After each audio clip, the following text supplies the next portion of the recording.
ایک صاحبزادے کی ولادت ہوئی بیٹے کی. پہلے بیٹے کا نام انہوں نے محمد رکھا، عرف کے لیے ان کو حامد رضا کہتے تھے. اعلیٰ حضرت کو جو اعلیٰ حضرت جس نے بنایا نا، ان کے عشق رسول نے بنایا، اور ان کے عشق رسول کی گواہی ان کے دوستوں کے ساتھ ان کے دشمن بھی دیتے تھے.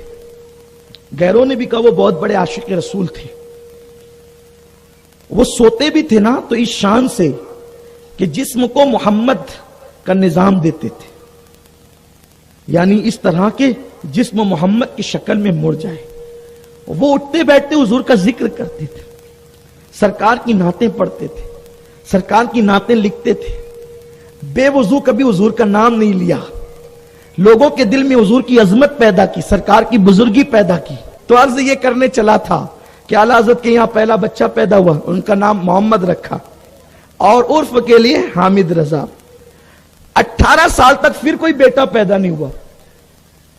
18 سال ہو گئے، اور اعلیٰ حضرت کو دوسرے بیٹے کی بڑی تمنا تھی، اللہ دوسرا بیٹا بھی دے تاکہ بیٹیاں ہیں تو میرا مشن چلے، دور تک میرا مشن پھیلے، عشق رسول کی باتیں دور تک پھیلے. بڑی دعائیں کی، بزرگوں سے دعا کرائی جگہ جگہ. تو 18 سال کے بعد اللہ نے دوسرا بیٹا دیا، انہوں نے اس کا نام بھی محمد رکھا. اور عرف کے لیے مصطفیٰ رضا، جن کو ہم سرکار مفتی اعظم کہتے ہیں، ہمارے دادا مرشد، ہمارے دادا پیر ہے وہ حضور مفتی اعظم رحمت اللہ تعالی علیہ. وہ 18 سال سے 17-18 سال کے بعد پیدا ہوا. اور ان کی شان یہ ہے کہ ان کی پیدائش سے پہلے ان کے پیر و مرشد نے بشارت دی تھی کہ تمہارے یہاں وقت کا ولی پیدا ہوگا، حضور مفتی اعظم. اب جو بچے بڑی منت مرادوں سے پیدا ہوتے ہیں، آپ لوگ جانتے ہیں کہ ان کی بڑی قدر قیمت ہوتی ہے.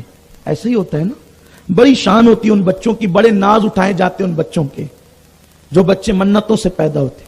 ایسے ہی ہوا حضور مفتی اعظم ان 4 سال کے ہوئے بڑے ناز و نم کے ساتھ پل رہے ہیں، پرورش ہو رہی ہے، بہت ناز اٹھائے جا رہے ہیں ان کے. 4 سال کی عمر ہو گئی. اعلیٰ حضرت کام کر رہے تھے، کتاب لکھ رہے تھے. جب آپ کتابیں لکھتے تھے تو اس میں کسی کو آنے کی انٹری نہیں تھی، آنے سے پہلے پوچھنا پڑتا تھا. سیدی اعلیٰ حضرت امام اہل سنت رضی اللہ تعالیٰ کے شہر میں بریلی میں ایک بزرگ رہتے تھے مجذوب، جن کا نام تھا دھوکا شاہ. دھوکا شاہ ایک بزرگ ہے، تیرا توجہ ہے؟ دھوکا شاہ ایک بزرگ تھے. دھوکا شاہ ان کو کیوں کہتے تھے؟ لوگوں کو اس پہ بھی اعتراض ہے کہ یہ کیسے ولی ہیں، ان کے عجیب عجیب نام ہوتے ہیں ولیوں کے عجیب عجیب نام. کوئی گھوڑا پیر ہوتا ہے، کوئی انجان شاہ ہوتا ہے، کوئی دھوکا شاہ ہوتا ہے. یہ کیا ہے؟ میں کہتا ہوں اس کے پیچھے کچھ راز چھپے ہوئے ہیں. وہ انجان شاہ وہ ہوتا ہے کہ ساری دنیا ان کو جان کر بھی انجان ہوتی ہے، ہاں ان کے مرتبے کو نہیں پہچانتی، وہ انجان شاہ ہوتا ہے. تو دھوکا شاہ وہ تھے، وہ بات تو صحیح کرتے تھے لیکن لوگوں کو لگتا تھا کہ الٹ مانا لوگ لیتے تھے. ان کی کرامت تھی یہ کہ لوگ بات اس کو الٹ سمجھتے تھے. وہ اعلیٰ حضرت کے یہاں آ گئے، اعلیٰ حضرت کی بارگاہ میں، بڑے مولانا صاحب ہم کو بتاؤ. اس وقت اعلیٰ حضرت کو سب لوگ کیا کہتے تھے؟ بڑے مولانا صاحب. بڑے مولانا صاحب ہم کو بتاؤ کہ تم یہ جو کہتے ہو کہ اللہ کے نبی کی سلطنت زمین پر بھی ہے اور آسمانوں میں بھی ہے، تو اس کا ثبوت کیا ہے؟ وہ تو اعلیٰ حضرت تھے نا، علم اللہ نے بہت دیا تھا. 108 علوم تھے اعلیٰ حضرت کے پاس، 108 علوم و فنون میں مہارت رکھتے تھے اعلیٰ حضرت. اعلیٰ حضرت نے کہا سیدھی سی بات ہے دھوکا شاہ. حضور فرماتے ہیں زمین پہ میرے 2 وزیر ہیں، ابو بکر عمر، اور آسمانوں میں میرے 2 وزیر ہیں، جبریل و میکائیل. تو وزیر اس کے ہی ہوتے ہیں نا جس کی جہاں تک حکومت ہوتی ہے. تو آسمانوں میں وزیر ہیں، ایسے نہیں. میں کبھی سبحان اللہ نہیں کہلواتا، لیکن اگر اس بات پر تو آپ کو کہنا پڑے گا. مجھے ایسا لگ رہا ہے کہ حافظ غفران صاحب کی ذمہ داری آج میں نے پوری کرنی ہے. سرکار فرماتے ہیں جس کی حکومت جہاں تک ہوتی ہے وہی تو اس کے وہ وزیر ہوتے ہیں نا. تو سرکار علیہ السلام نے فرمایا آسمانوں میں میرے 2 وزیر ہیں، تو جاؤ جبریل میکائیل حضور کے وزیر آسمانوں میں ہیں، تو وزیر وہی ہوگا جہاں ہندوستان کی حکومت ہندوستان میں ہے، تو ہندوستان کا وزیر امریکہ میں ہوگا؟ نہیں نا، نہیں ہوگا نا. اور پاگل ہوگا تو بار بار آئے گا جائے گا، یہی ہوگا، لیکن وہ ہوگا وہاں نہیں نا. لیکن وہاں وہ ہو رہ نہیں سکتا, اس کا گھر نہیں بن سکتا, وہ وہاں سکونت اختیار نہیں کر سکتا. البتہ آقا کریم نے فرمایا کہ آسمان میں میرے دو وزیر ہیں, جبریل و میکائیل, اور زمین میں دو. تو یہاں بھی حضور کی حکومت, وہاں بھی حضور کی حکومت. دو کا شاہ نے کچھ ایسا کہا, دھوکا ہو گیا. اعلیٰ حضرت نے فرمایا دو کا شاہ نکل فوراً باہر, چلو چلو چلو یہاں سے چلو.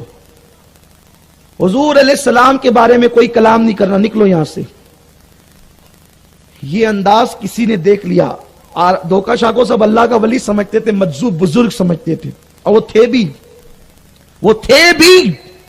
لیکن حضور علیہ السلام کی سلطنت کے بارے میں جب دھوکا شاہ نے کچھ جملے کہے, بظاہر وہ حضور علیہ السلام کی توہین نہ تھے, لیکن اس سے توہین کا پہلو نکلتا تھا.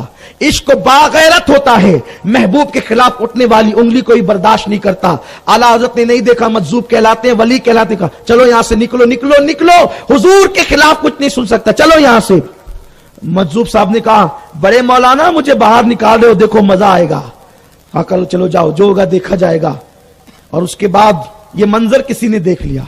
اب یہ منظر دیکھ کر اعلیٰ حضرت کی امی حیات تھی, اعلیٰ حضرت کی امی کو بتا دیا, بڑے مولانا نے دھوکا شاہ کو جھڑک کر گھر سے باہر کیا. لوگ کہتے ہیں اخلاق سیکھو, اخلاق اخلاق سیکھو اخلاق. یہ اخلاق کہاں سے آئے تھے؟ یہ اخلاق فاروق اعظم کے پاس سے آئے تھے. حضرت عمر کے یہاں ایک مسافر آیا, حضرت فاروق اعظم نے کہا دسترخوان بچھاؤ, مسافر کو کھانا کھلاؤ. مسافر نے کھاتے کھاتے حضور کی شان میں کچھ نازیبہ کلمات کہے. حضرت فاروق اعظم نے کہا کھانا